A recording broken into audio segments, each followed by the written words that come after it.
पौराणिक कथाओं में कच्छ और देवयानी की प्रेम कथा का वर्णन मिलता है। कच्छ जहाँ देवताओं के गुरु बृहस्पति के पुत्र थे, वहीं देवयानी असुरों के गुरु शुक्राचार्य की पुत्री थी। तो आइए जानते हैं कच्छ और देवयानी की प्रेम कथा के बारे में। नमस्कार मित्रों, स्वागत है आप सभी का कृष्ण कुंजी में।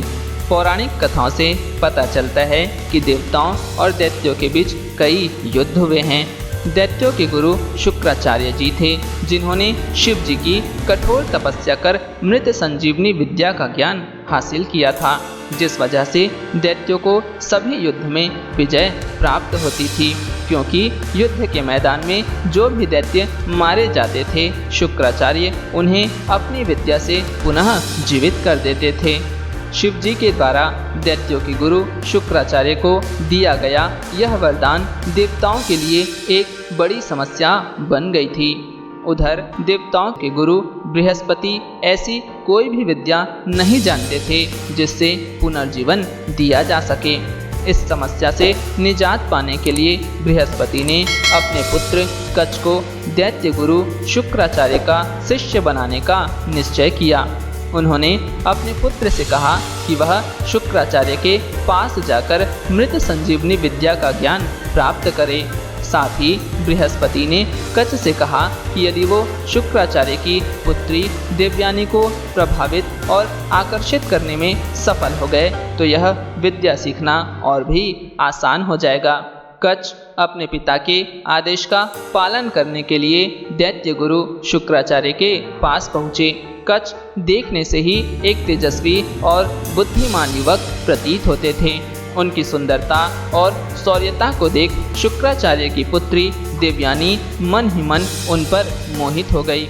उधर दैत्यों को कच्छ के आने पर यह आभास हो गया था कि कच्छ वहां मृत संजीवनी विद्या सीखने आया है। दैत्यों ने सोचा कि यदि कच्छ ने विद्या सीख ली तो उनके लिए यह घातक सिद्ध हो सकता है।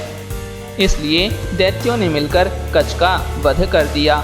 जब देवयानी को कच्छ के वध की सूचना मिली तो वो सहन नहीं कर सकी। उसने अपने पिता से कच्छ को पुनः जीवित करने को कहा। शुक्राचार्य देवयानी की कच्छ के प्रति भावनाओं को समझ गए और उन्होंने कच्छ को फिर से जीवित कर दिया। जैसे ही दैत्यों को पता लगा तो उन्होंने कच्छ को फिर से मार दिया, परंतु पुत्री प्रेम हेतु गुरु शुक्राचार्य ने कच्छ को पुनः जीवित कर दिया। यह देख दैत्य क्रोधित हो उठे।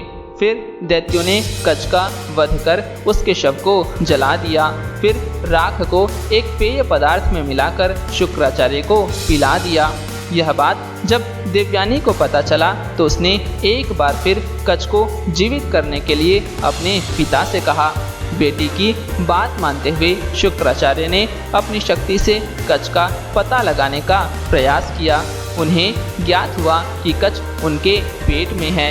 यह जान शुक्राचार्य संकट में पड़ गए कि यदि वो कच्छ को जीवित करते हैं तो स्वयं मृत्यु को प्राप्त होंगे। तब उन्होंने कच्छ की आत्मा को मृत संजीवनी विद्या का ज्ञान दिया, जिससे कच्छ गुरु के पेट से बाहर निकल आया, जिससे गुरु शुक्राचार्य की मृत्यु हो गई। तब कच्छ ने उस विद्या का उपयोग करके गुरु शुक्राचार्य को पुनः जीवित कर दिया। देवयानी कच्छ को देख प्रसन्न हो उठी और कच्छ के सामने विवाह का प्रस्ताव रखा।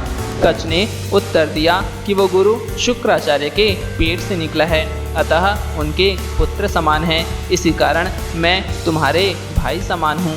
कच्छ ने देवयानी को यह भी बताया कि वो मृत संजीवनी विद्या का ज्ञान प्राप्त करने आया था और अब उसके देवलोक वापस जाने का समय आ गया है। कच्छ के विवाह प्रस्ताव ठुकराने से देवयानी की भावनाओं को ठेस पहुंची और उसने कच्छ को श्राप दिया कि वह कभी इस विद्या का प्रयोग नहीं कर पाएगा। ऐसा श्राप सुनकर कच्छ भी क्रोधित हो उठे और देवयानी को श्राप दिया कि उसका विवाह एक चरित्रहीन व्यक्ति से होगा। इतना कहकर कच्छ देवलोक वापस चले गए और बाद में देवयानी का विवाह राजा ययाति के साथ संपन्न हुआ। मित्रों, आपको आज की ये जानकारी कैसी लगी? आप अपने विचार हमें कमेंट करके ज़रूर बताएं और इस वीडियो को लाइक और शेयर भी ज़रूर करें। आप सबको राधे राधे।